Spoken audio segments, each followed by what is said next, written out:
What's up, losers, and welcome back to Zero Losers Studio. I'm hoping all of you guys in the States had a great Thanksgiving, and for those of you that don't celebrate, I hope you had a great Thursday. We took a short week to recover from all the turkey and the pie, but now that we have, the end of the year is just around the corner. I doubt I have to elaborate why 2020 was such a crappy year, but with all the bad things that came, we can't forget about all the good that came with it, and that's why this week's video is all about games that made this year slightly more bearable. So sit back, relax, and grab yourself a peppermint mocha latte because this week is all about Ito's 2020 picks.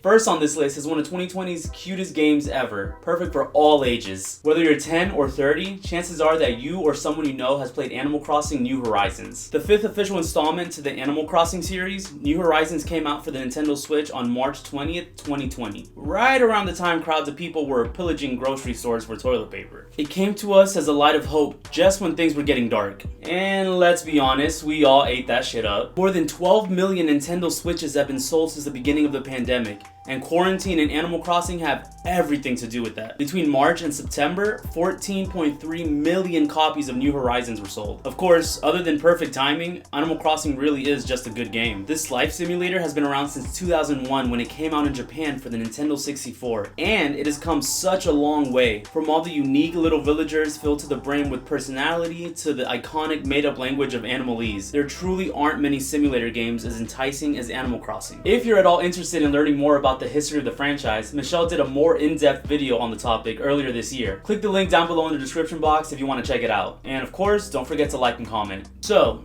Animal Crossing may have been one of the first games to take advantage of the dire times, but it definitely wasn't the only highly anticipated game of the year. We're in an age of remakes and remasters, something that I personally find super frustrating. That being said, sometimes developers actually get it right. This is the case for Final Fantasy VII Remake. Having come out on April 10th, FF7R was just behind New Horizons on release date. The incredibly anticipated game is of course a remake of the original 1997 PlayStation game, developed by then-named Squaresoft, now Square Enix. Taking place in a dystopian world, you follow the story of the main protagonist, a mercenary named Cloud Strife. And no, it's not this Cloud Strife, but this Cloud Strife. It's a heavy yet memorable JRPG, and the remake, surprisingly, lived up to the reputation of the original. Stunning graphics and voice acting alongside a smooth and unique combat system easily make this one of the best Final Fantasy games in years. The remake is true to the original while taking its own freedoms here and there. No spoilers. Its lead director, Tetsuya Nomura, is one of the directors that helped bring us the Kingdom Hearts series. Within 3 days of its release, FF7R made more than 3.5 million sales,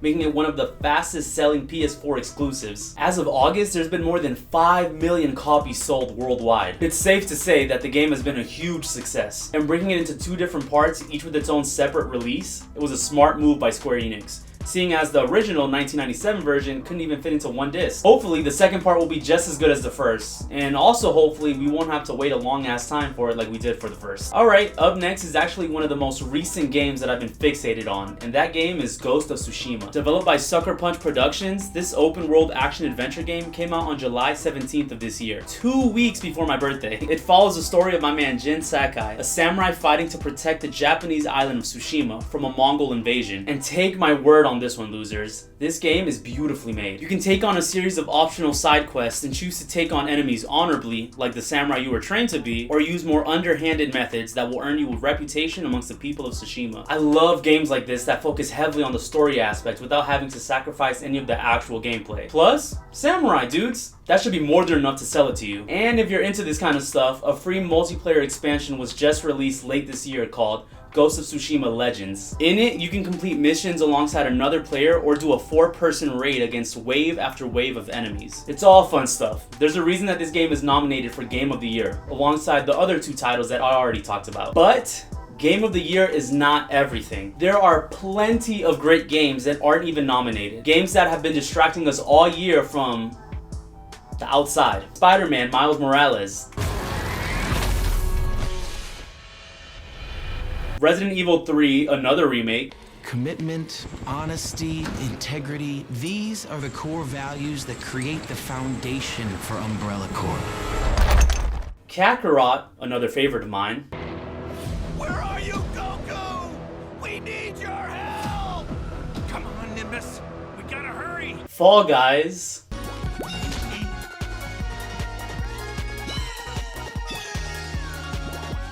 Among Us.